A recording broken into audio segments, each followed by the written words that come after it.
How many people do you know who have been diagnosed with a mental disorder? One. With a mental disorder? 2. I'm sure a couple. I know a few. About 3 or 4 personally. Probably 4. Half a dozen? I'll say about 9. At least a dozen. I'll bet I could count 15. 20 that I personally know. My oldest son is diagnosed. My mother was diagnosed. Kid from my childhood. My friend and ex-boyfriend. Just my grandfather and cousins. A friend of mine, friends. A sister, my neighbors. 2 friends. A girlfriend. A niece. 1 friend. My mother. All my friends, everybody I know.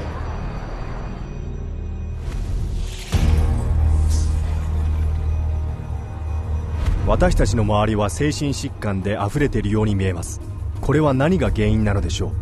精神科医です。彼らの診断統計マニュアルによって地球上にいる誰にでも精神疾患のレッテルを貼ることが可能なのです。Psychiatrists, I believe, they look at every human being and they divide humans into 2 classes: clients and potential clients. We see this no more prevalent in any field than in the field of the mental disorders, where one disease after another is invented and then popularized and the public is made to worry about it. It's disease mongering. It's the selling of sickness. You know, sometimes it's a drug in search of a market, and it's giving public awareness to minor conditions with the ultimate goal is to sell more medications. It's not caring for people. When you run out of symptoms, you don't have any more clientele to market to. So you have to invent disease. And with psychiatric medications, you can invent diseases all day long.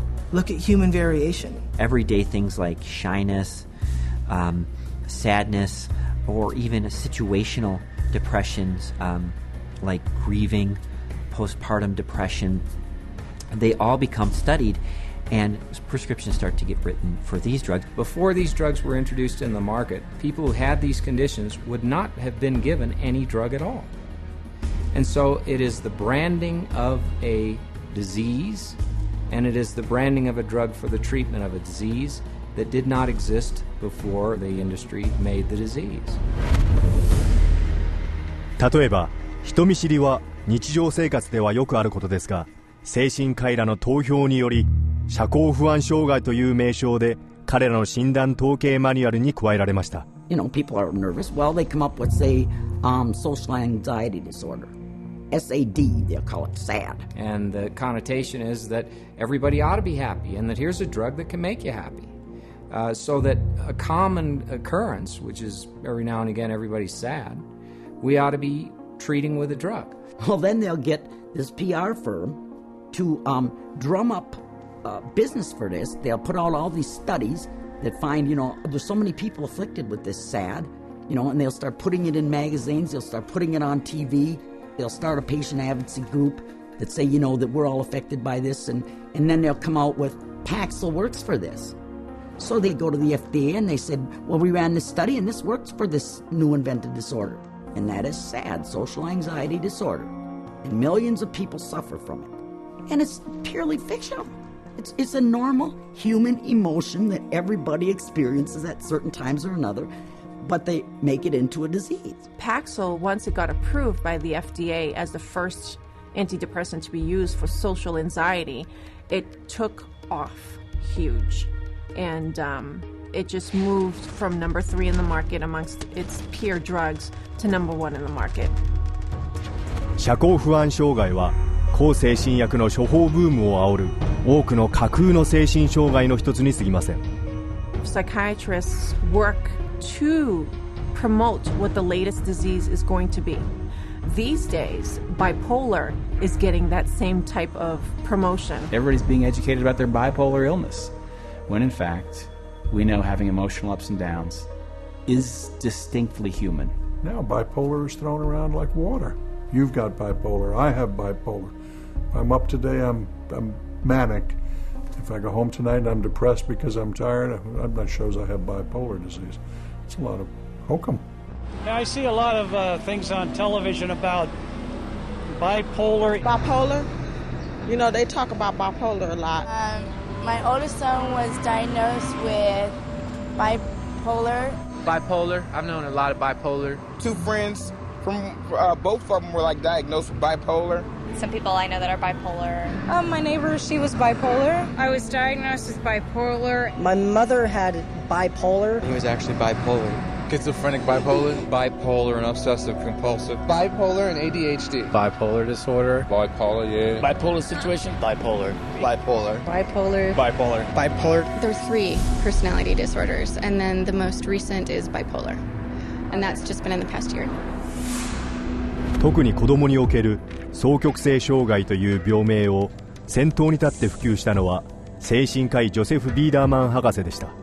25もの製薬会社の代弁者、相談役、研究員として金を受け取っていた人物です。In 1996, the drug companies funneled all this money to this Dr. Biederman. He's well known. He's the one that came up and said that there's bipolar disorder in little kids. This was unheard of.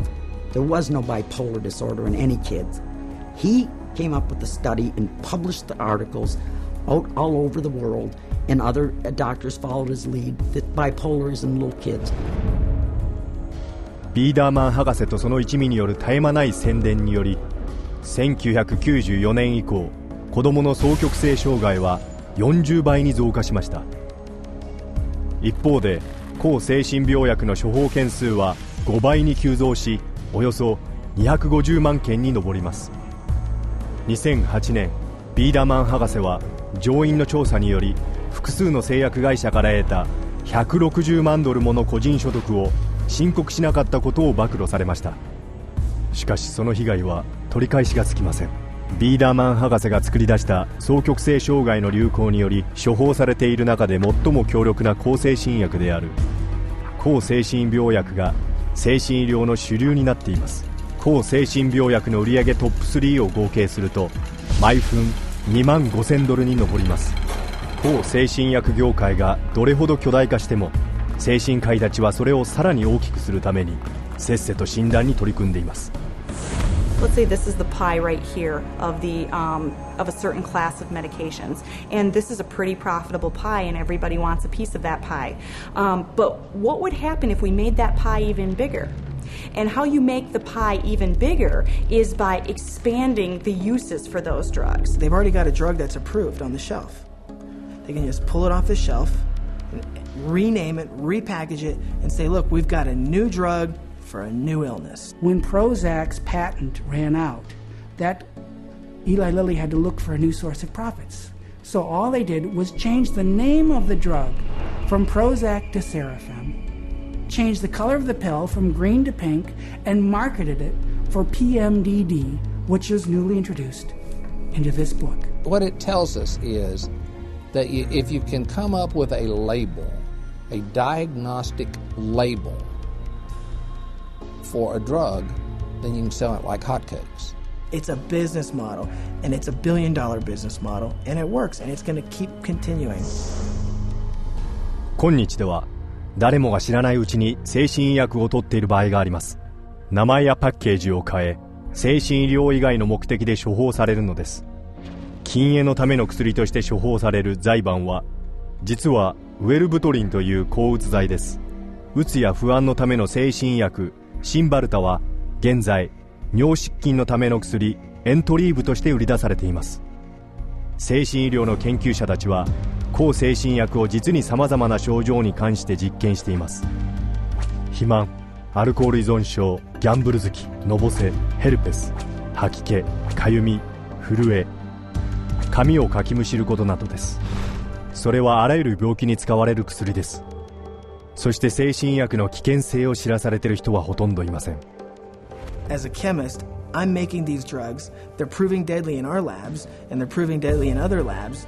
Dangerous, ineffective, causing the exact same thing they're supposed to treat. How are they selling them? For anyone who's given a label of a psychotic illness, drugs seem to be the automatic choice of treatments as night follows day. That's all psychiatry does. It's dominated by psychopharmacologists who do nothing but manage symptoms by dispensing pills. That's it. And they don't work. But the fact that they don't work works to the advantage of the drug companies and the psychiatrists, which means that you're not cured, which means that you're a patient for life, you're a customer, you're a client for life. And the worse your health gets, the more drugs you need. It's a great deal for them. We should all be up in arms about the way we're being treated by psychiatry today. This is a very dangerous industry that has gone so far overboard in inventing fictitious diseases and drugging our children and our population that I consider it to be engaged in crimes against humanity. 年間800億ドル以上が精神薬に投じられている今日の社会で、精神疾患ビジネスによる集中攻撃から逃れることは不可能です。